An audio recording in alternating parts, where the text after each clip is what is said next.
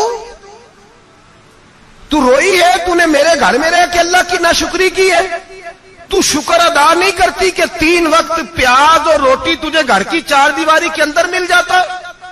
رو رہی ہے, اور میں آ میرے ساتھ باہر نکل, تجھے وہ لوگ دکھاؤں جو جھونپڑیوں میں رہتے ہیں اور مانگ کے کھاتے ہیں. آ تجھے دکھاؤں. اتنی ناشکری کہ گھر کے اندر پیاز پہنچ رہا ہے, روٹی پہنچ رہی ہے, اور تو کہتی ہے میری بیٹیاں پیاز سے کھاتی ہیں. شکر کر فاقے نہیں کاٹنے پڑے. پھر اگلے لفظ کہے تو رو پڑے. فرمانے لگے میں نے تو مصطفیٰ کے وہ حالات بھی سنے ہیں جس میں کئی دن بی بی فاطمہ نے فاقے کیے. تو گھر کے اندر پیاز پہنچ رہا ہے, تو ابھی بھی سادگی, عاجزی اور قناعت نعمت تھی ان لوگوں کی. ہمارے ہاں روز شکوا ہے, کس بات کا؟ گاڑی کوئی نہیں. روز رونا ہے, کس بات کا؟ بنگلہ کوئی نہیں. روز رونا ہے, کس بات کا؟ بینک بیلنس کوئی نہیں.